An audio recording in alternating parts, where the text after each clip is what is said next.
दोस्तों, एक कहानी मुझे एक सब्सक्राइबर राहुल ने भेजी थी। कहते हैं डर सिर्फ आंखों का धोखा नहीं बल्कि कभी कभी आत्मा का अनुभव भी होता है। इस बार की कहानी प्रतापगढ़ के घंटा घर की है, जिसकी गूंज आज भी लोगों के रोंगटे खड़ी कर देती है।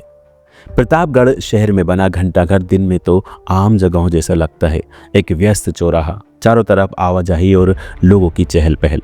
लेकिन जैसे ही रात का अंधेरा गहरा आता है, ये घंटाघर किसी रहस्यमयी एहसास में डूब जाता है। कहते हैं इस जगह की खामोशी में एक चीख दबी है, एक ऐसी चीख जो उन मजदूरों की है जिन्होंने इसे बनाने में अपनी जान गंवाई। ये कहानी शुरू होती है साल 1950 में, जब प्रतापगढ़ का घंटाघर बन रहा था। अंग्रेजों का शासन खत्म हो चुका था, लेकिन उनकी बनाई गई संरचनाओं का निर्माण बाकी था। घंटाघर बनने में 72 मजदूरों ने जान गंवाई। कुछ कहते हैं कि ये दुर्घटनाएं थी, तो कुछ मानते हैं कि ये एक श्राप था। जो भी हो, इनकी मौत के बाद से ही इस जगह को शापित मान लिया गया। राहुल ने बताया कि प्रतापगढ़ के पुराने लोग आज भी रात के 12 बजे उस घंटाघर के पास जाने से डरते हैं। एक लोक कथा ये भी है कि हर 72 साल बाद उन मजदूरों की आत्माएं लौटती हैं और घंटाघर जीवित हो उठता है। राहुल, जो कि मेरे सब्सक्राइबर हैं, प्रतापगढ़ में रहते हैं। कुछ दिन पहले उन्होंने मुझे एक अजीब अनुभव साझा किया, जो रात करीब 11:30 बजे अपने दोस्तों के साथ घंटाघर के पास से वो सारे दोस्त लोग गुजर रहे थे। वहाँ के सुनसान रास्ते और हल्की ठंडी हवा ने एक अजीब माहौल बना दिया था। अचानक उन्होंने महसूस किया कि उनके आसपास का तापमान, टेम्परेचर गिरने लगा। उनकी घड़ी पर नज़र पड़ी, समय हो रहा था 11:57। भाई जल्दी चलते हैं यहाँ से, राहुल ने कहा। लेकिन उनके दोस्तों ने इसे मजाक में उड़ा दिया। जैसे ही 12 बजने में 1 मिनट बाकी था, घंटाघर से एक तेज और अजीब गूंज सुनाई दी।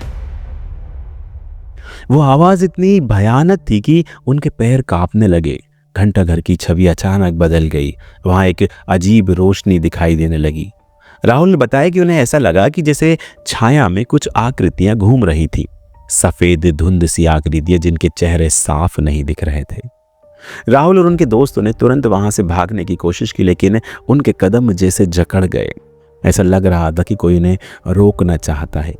तभी घंटाघर की घड़ी ने 12 की गूंज दी। जब घंटाघर से 12वीं गूंज निकली, तब मुझे ऐसा लगा जैसे किसी ने मेरे कंधे पर हाथ रखा हो।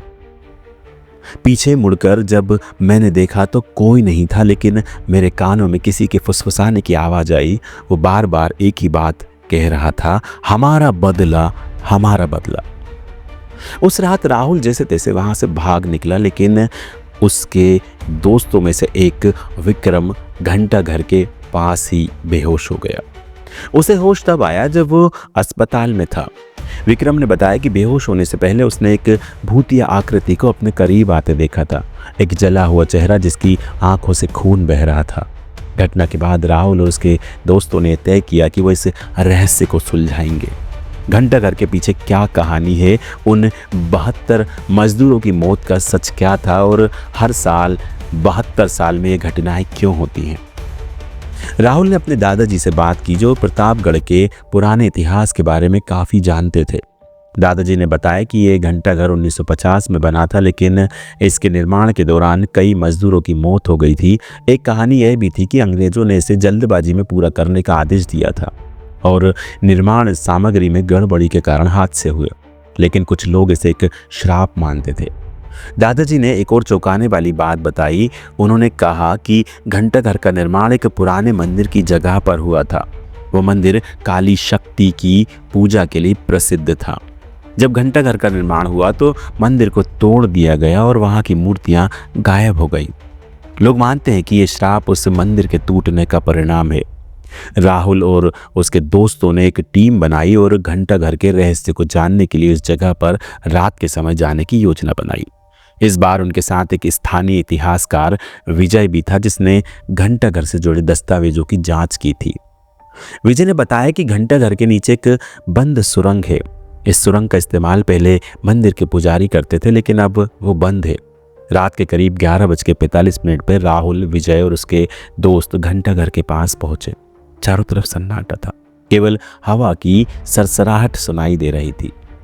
विजय ने कहा, घंटाघर के नीचे एक तहखाना है, अगर हमें कुछ जानना है तो वहीं से शुरुआत करनी होगी। उन्होंने घंटाघर के पिछले हिस्से की दीवार पर एक टूटी हुई ईंटों की दीवार देखी। जब उन्होंने उसे हटाना शुरू किया तो एक छोटे से गड्ढे का रास्ता दिखा। ये रास्ता तहखाने की ओर जाता था। जैसे ही वो तहखाने में उतरे उन्हें एक अजीब सी बदबू आई।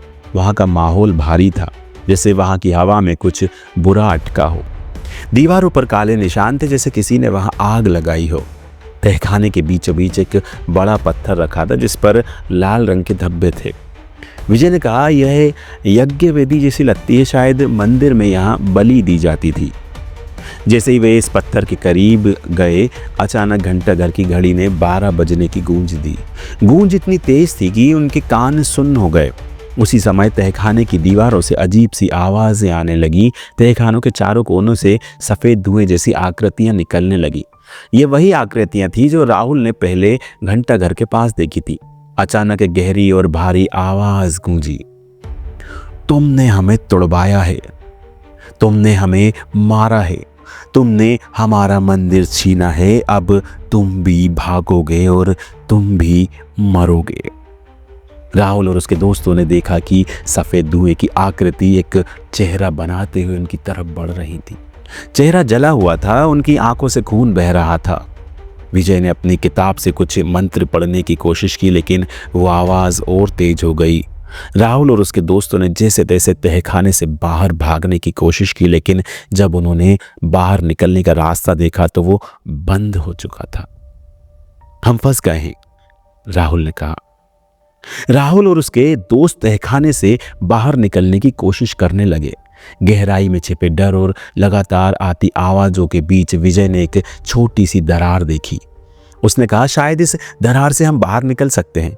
लेकिन जैसे ही उन्होंने दरार से बाहर जाने की कोशिश की, चारों तरफ एक तेज सफ़ेद रोशनी फैल गई। घंटाघर की आत्माएं पूरी तरह से जाग चुकी थीं। उनके सामने वही जली हुई आकृतियां आ गई। एक औरत की आकृति जिसका चेहरा आधा झुलसा हुआ था, दीवार से बाहर निकलकर उनके सामने खड़ी हो गई। उसकी आवाज़ गहरी और कांपती हुई थी।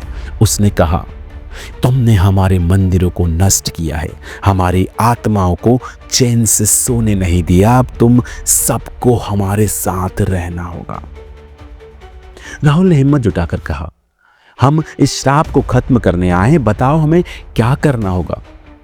आत्मा ने चिल्लाते हुए कहा, मूर्तियां वापस लाओ, वो मूर्तियां ही हमारी शक्ति हैं। जब तक वो वापस नहीं आएंगी, इस श्राप से कोई नहीं बचा सकता। राहुल और उसके दोस्तों ने जैसे तैसे उस दरार से बाहर निकलने की कोशिश की, लेकिन बाहर निकलते ही उन्होंने देखा कि आसमान काला हो गया था। हवा में अजीब सी सड़ांध थी। उन्होंने तय किया कि वो बेला देवी मंदिर के पास जाएंगे।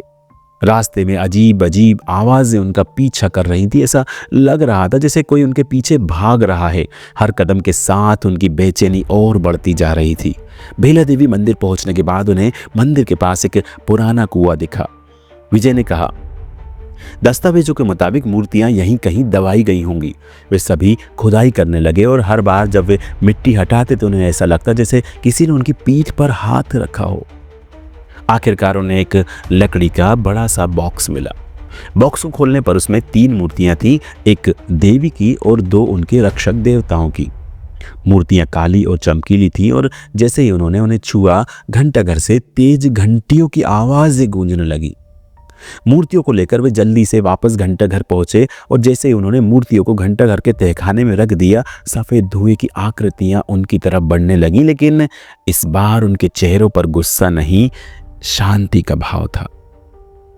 वही झुलसी हुई औरत की आकृति प्रकट हुई और कहा, अब हमारी आत्माओं को मुक्ति मिलेगी, धन्यवाद। और उसके दोस्तों ने राहत की सांस ली। वे समझ चुके थे कि उन्होंने सिर्फ घंटाघर के रहस्य को ही नहीं सुलझाया, बल्कि कई अनगिनत आत्माओं को मुक्ति भी दिलाई। घंटाघर अब पहले जैसा नहीं था। वहाँ का डरावना माहौल खत्म हो चुका था। अगली सुबह लोगों ने देखा कि घंटाघर पहले से कहीं ज़्यादा चमक रहा था, मानो वो भी इस श्राप से मुक्त होकर नई शुरुआत कर रहा हो। दोस्तों, अगर आपके पास भी इस तरह की कोई सच्ची कहानी आपके मन में बसी हो तो आप हमें ज़रूर कमेंट करें और हमें मेल भी करें। दोस्तों, अगर आपने हमारे चैनल को सब्सक्राइब नहीं किया तो सब्सक्राइब करके घंटी ज़रूर दबाएं। नमस्कार।